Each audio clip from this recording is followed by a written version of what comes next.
Olá, tudo bem?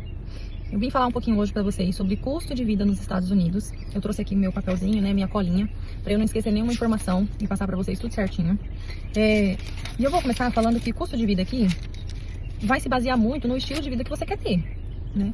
Se você é uma pessoa mais reservada, que economiza um pouquinho mais, você vai ter um custo de vida, um valor. Mas se você é uma pessoa que gosta mais de sair, de curtir mais, né?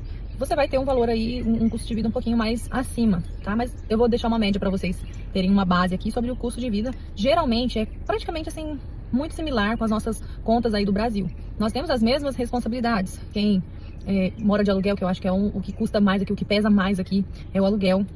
Então você tem o gasto com moradia, você tem gasto com alimentação, tem aquilo que eu já tinha falado para vocês sobre o seguro do carro, que aqui é obrigatório. Então você tem esse gasto aí, né, de seguro, gasolina, você tem as contas de consumo, que são água, luz, energia. Então assim, se baseia muito com as nossas contas que a gente tem aí no Brasil, que a gente paga mensalmente. Mas vamos, enfim, para os valores. Vou começar com o que eu acho assim que é o mais forte assim de todos, que é o que demanda mais dinheiro, que é o aluguel, né? Aqui no condomínio onde a gente mora, eu estava vendo no site, né, para poder passar com mais precisão para vocês. Tem apartamentos aqui a partir de 1.750, 2.000, 2.100, 2.400, 2.600.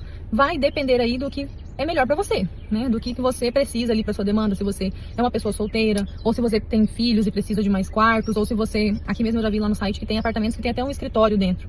Então assim, vai depender da sua necessidade, da sua demanda, tá? Mas tem apartamentos a partir de 1.750. Então, aluguel aqui na região que eu moro não é muito barato, porque não é uma região nobre, mas também não é uma região, como que eu posso colocar?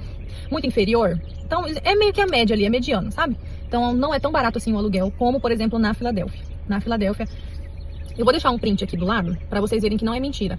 Na Filadélfia, essa semana, eu vi um post de um apartamento sendo alugado, um apartamento com 4 quartos, pelo valor de $1.200. Então, assim, na Filadélfia, o aluguel é muito barato, muito mesmo. Vou deixar o post aqui, para vocês verem que não é mentira. E já aqui na nossa região, os aluguéis são um pouquinho mais salgados, mas é o que eu tinha falado, né? Não é uma região nobre, mas também não é uma região muito inferior. Então, fica mais ou menos aí nessa faixa. A partir de 1.750, e aí o céu é o limite. O segundo gasto que a gente tem aqui é as contas de consumo, que é a água, a energia, aquecimento, né? No apartamento onde eu moro, aqui no condomínio onde eu moro em si, a taxa de água já está inclusa no valor do aluguel. Independente se você paga os 1.750, os 2.000, 2.100, tá tudo incluso. Você fechou o contrato aqui com o condomínio, a água é inclusa e junto com as taxas de administração do condomínio, que é para você poder usar a piscina, a taxa da academia, a taxa de limpeza do condomínio. Então tudo isso vem incluso dentro do valor do aluguel, então você não tem surpresas. Você fechou aquele contrato por aquele valor, vai ser aquele valor, porque as taxas já estão inclusas ali. E o que você paga à parte é a energia e o aquecimento. Já a energia e o aquecimento você paga à parte, né? Você vai pagar esses valores já para a administradora que mexe com isso, né? Energia e aquecimento são separados, vem na mesma fatura, porém vem separado. Por exemplo, no inverno aqui a gente usa muito aquecimento, muito mesmo. A energia em si é super barata, mas o que pesa muito nessa conta é o aquecimento o aquecedor, né? O heater. Então assim, no inverno a gente paga um pouco mais. Geralmente essa conta sobe mesmo. Eu já vi pessoas falando pra mim que pagou aí em torno de 600, 700 dólares nessa conta de energia e gás que vem junto, né? Porque tava no inverno e simplesmente a casa era muito grande. Então são vários fatorzinhos que dependem. Mas a energia é barata, porém o aquecimento já é mais caro. Então no inverno a gente paga um valor a mais, porque o aquecimento da casa fica ligado o dia inteiro. Então como você consome mais, você paga um pouco mais. Já agora, na época do verão, primavera, verão, que a gente desliga o aquecimento da casa e vem realmente só a energia, a gente já paga mais barato. Em torno aí de 100 dólares, 120 dólares. Isso lembrando que ar-condicionado fica ligado o dia inteiro. Não é desligado em nenhum momento. A gente mantém o ar ligado e passa aí tranquilamente o dia, a semana, os meses. E é esse o valor que a gente paga, entre 100 e 120 de energia. Então a energia aqui é muito barata. O que pesa mesmo no final da conta é o aquecimento, que a gente usa muito no inverno. Tem também o seguro do carro. O seguro do carro vai depender de alguns fatores. Por exemplo, a nossa primeira cotação de seguro que a gente fez, quando a gente foi comprar o nosso carro, ela ficou um pouco mais cara. A gente pagava 250 dólares de seguro do carro. Por quê? Porque a gente não tinha habilitação daqui ainda. A nossa habilitação era a habilitação brasileira. E por ser brasileira, isso torna o seu seguro mais caro.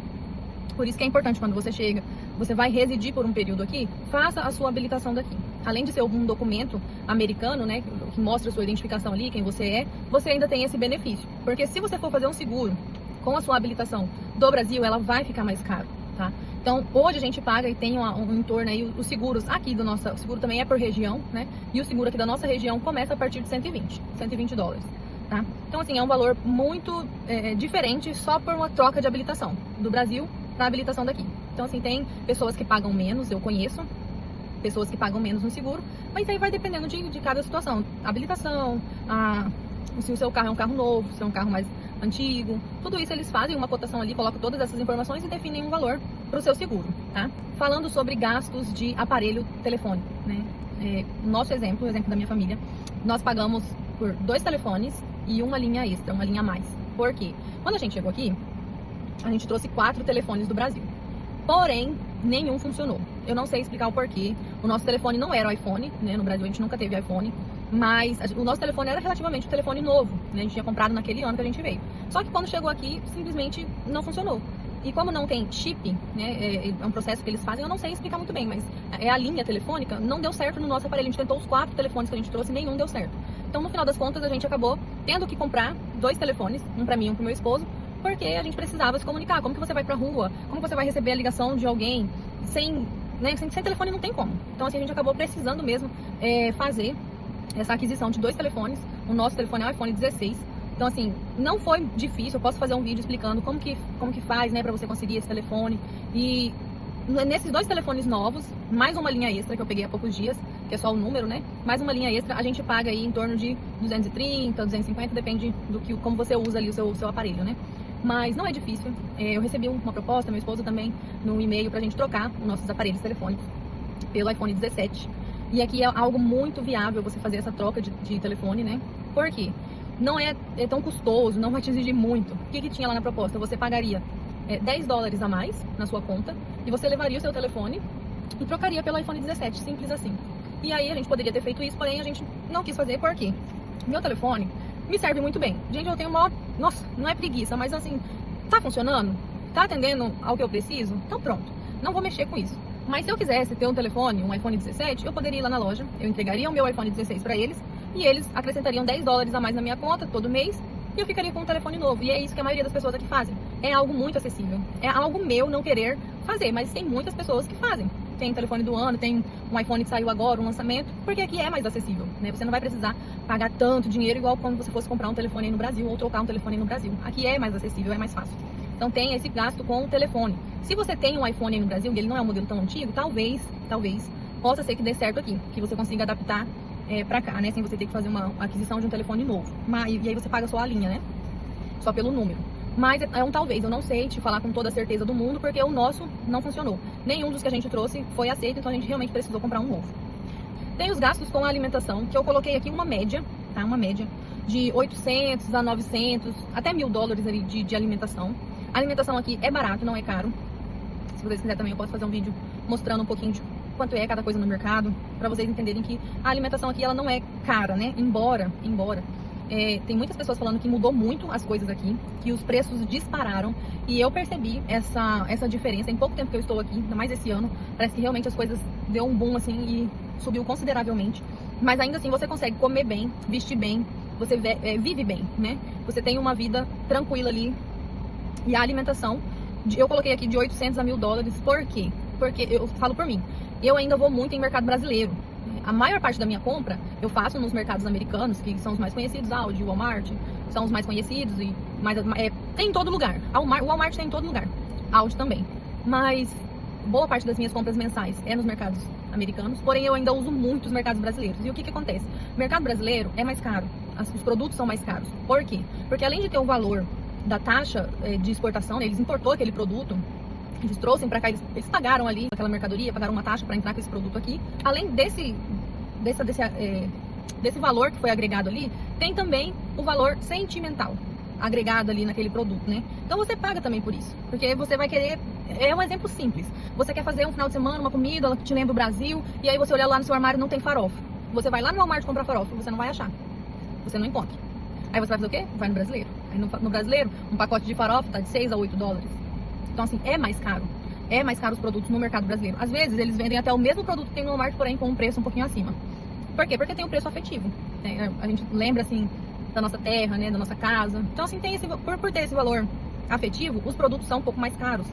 Ah, eu quero tomar um iogurte lá do Brasil, da marca do Brasil. Você vai no mercado brasileiro, você vai achar. Porém, você vai pagar mais caro do que se você comprasse num mercado americano. Isso é fato, tá bom?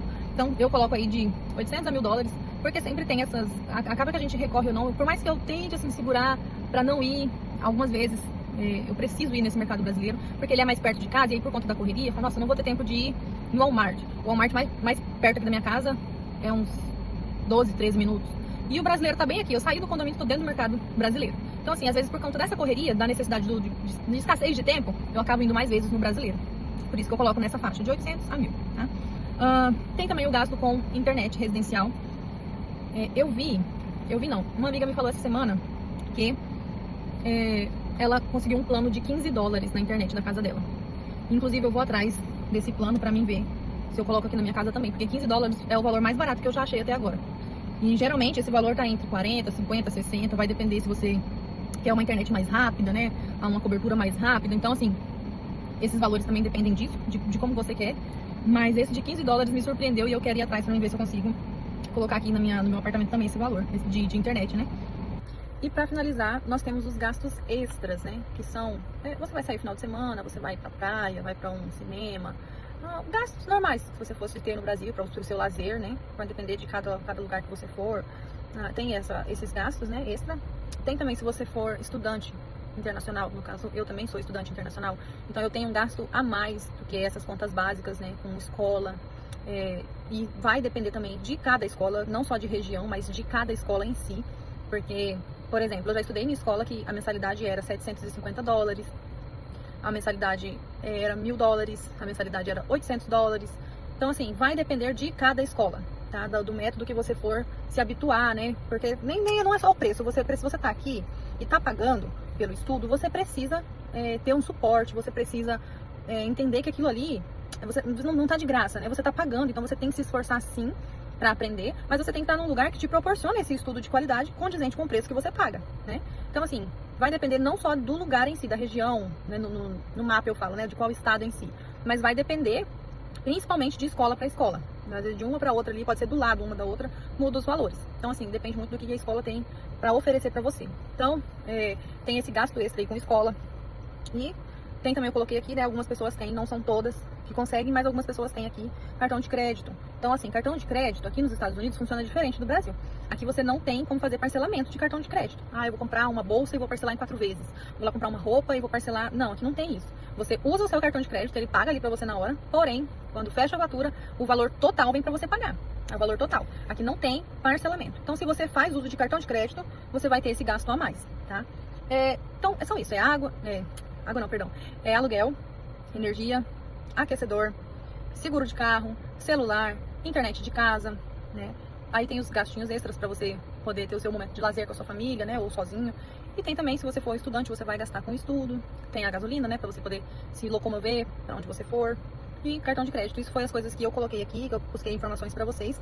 E para fechar o resumo da paróquia, meu ponto de vista, né? Uma pessoa, eu tô falando aqui do estado de New Jersey, porque o custo de vida aqui varia conforme de estado para estado, tá? Uma pessoa solteira, veio pra cá, não tem filhos, não tem nada, está solteiro ali, ele vai ter um gasto aí de 2.000 a 2.500 dólares por mês, tá? Se ele for uma pessoa mais gastadeira, uma pessoa que não é tão econômica, o custo dele vai aumentar, óbvio, né? Mas, se ele for uma pessoa mais econômica, eu acredito que fica aí nesse valor, de 2.000 a 2.500. Já um casal com filhos, aqui na nossa região, na região de New Jersey, eu tô falando, né, especificamente aqui onde eu moro, vai pagar em torno aí, vai ter um custo aí de vida em torno de uns 4.000, 4.500. Também dependendo do estilo de vida dessa família, né? Se eles forem uma família que sai bastante, mais não aberta para algumas coisas, vai ter um gasto maior, óbvio. Mas, se eles forem mais seguros ali, mais reservados, né? Vai ter um custo de vida de qualidade, porém, pagando menos, entendeu? Então, esse é minhas anotações que eu trouxe aqui pra vocês. O custo de vida aqui nos Estados Unidos, como eu falei, se assemelha muito, são basicamente as mesmas contas que a gente tem aí no Brasil, né? Com diferença de uma coisinha ou outra ali, o custo de vida aqui é esse, tá bom? Em New Jersey. Eu friso isso porque essa semana eu vi uma moça, eu sigo ela no Instagram, e ela postou que ela voltou, né, pra Massachusetts, ela tava morando em Orlando. E aí, por algumas razões, não deu certo e tal, e ela achou o custo de vida em Orlando muito mais caro, muito mais alto do que o de Massachusetts. E aí eu pensando, né, falei, poxa, ela já morava em Massachusetts, foi tentar em Orlando, e aí ela voltou pra Massachusetts de novo, e eu comecei em Massachusetts e saí de lá e vim pra New Jersey, porque eu acho Massachusetts um pouco mais caro do que aqui. Então, assim, cada um vai se adaptar de uma forma, de um jeito, e cada lugar vai ter o seu gasto específico ali, seu custo de vida, tá bom? Então é isso, eu espero que vocês tenham gostado, e me diz aí se você acha que faltou mais alguma coisa nesse relatório aí de gastos mensais. O que faltou aí? Faltou alguma coisa ou não? Tá completinho?